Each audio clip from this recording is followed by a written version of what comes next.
Looks like Porsche, the maker of upcoming Taycan, is beating Tesla to the punch as far as providing its own insurance is concerned. They're doing it very quietly. As a matter of fact, the press release that I'm kind of working off of was released last week, and I did notice, a lot of other people did notice, but nevertheless, they have already launched it. You can actually go and buy yourself a Porsche insurance from Porsche, which is pretty cool. So I'll tell you a little bit about that. I'll tell you how it meshes with, Taycan is not out yet. So are they going to be covering Taycan, which states, which countries, and so forth, and how this goes as far as competition to Tesla, specifically Tesla Model S. All of this is coming up next.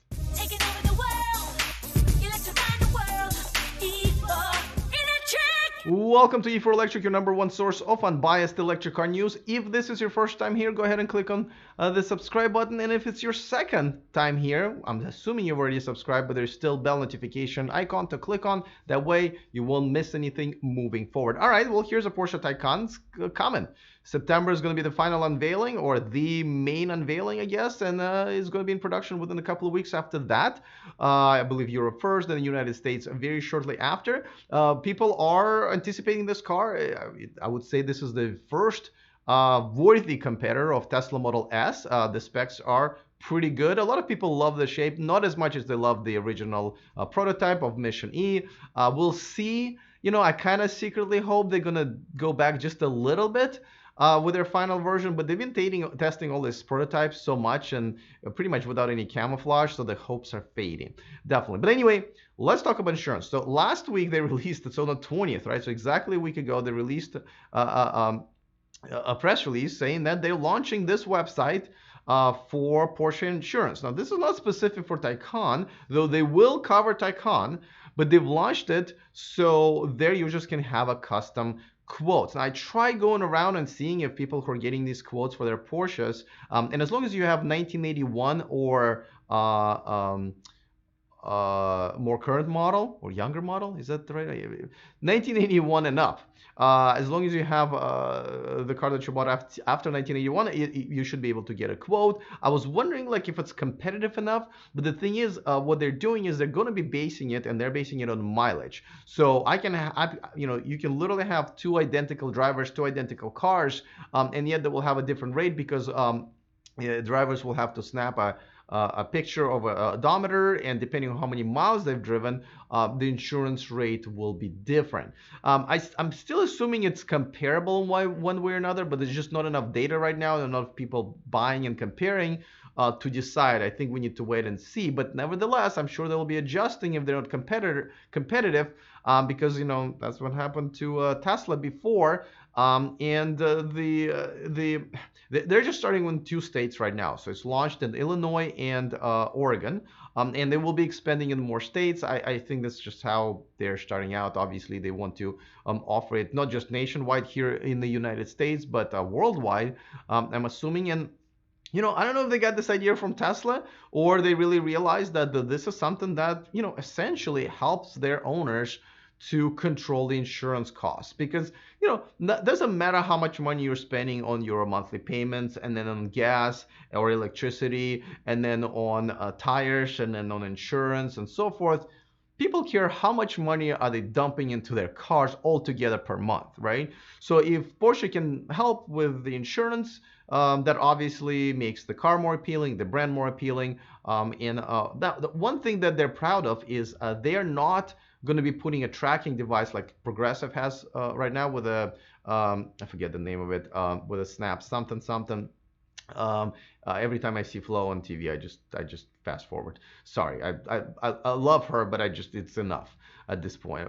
So and Tesla is also when they announced that they're going to be offering their own insurance, it will definitely be with a big brother kind of watching down, or from inside the car really, and kind of monitoring your driving not so much skills, but driving patterns, I should say, patterns.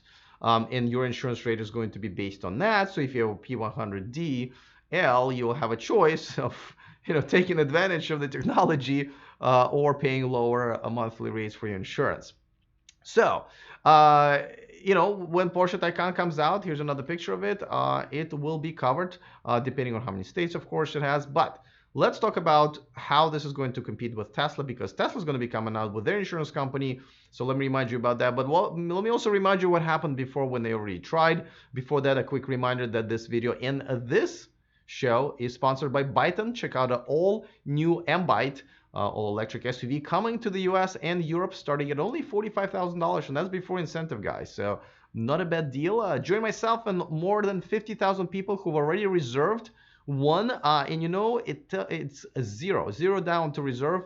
About 60 seconds it took me to fill out the application. So go to the description of this video and reserve your Byton today. All right, back to Porsche and really back to Tesla, because I don't know if you remember this picture. This was a website that they put together, Tesla put together, called Insure My Tesla, where you could apply for Tesla specific insurance policies through no, it wasn't Allstate. Once again, I forgot the insurance company. Doesn't really matter because they failed miserably. I didn't have a good experience myself. I also created a poll in my 30,000 plus member Facebook group for Tesla owners, and pretty much everybody said that the insurance rates were not competitive at all. So they kind of shut down that website. The website does no longer exist. Elon once again said that they're going to take another shot at providing a Tesla insurance for their customers. He said, I think, at the shareholder that they're finishing up an acquisition of, I'm assuming, insurance-related company, and after that they will be able to roll it out. Now the challenge with this is because on one hand you would think the insurance wouldn't cost as much because these this cars there's not as many parts in there. So if it gets in an accident, you don't have to replace an entire engine or fix the entire engine. The motors are much easier to replace or fix. It's supposed to be cheaper, but it's not, especially in the case of Tesla, because parts, availability of parts, the aluminum body, and many other issues, the limited amount of body shops and the shops that are able to work on it. Tesla did promise that they're going to start doing body repairs on their own service centers, which they have started, but that still did not help with the insurance rates. People are still complaining. I see more and more people posting every day about the insurance rates, trying to change their insurance providers, but there are not that many good choices. So if Tesla can figure this out and lower the prices, which are pretty high. I remember at one point AAA, like, they looked at their own data and they raised the prices by like 30-something%, boom, just overnight. So it's definitely a great move by both.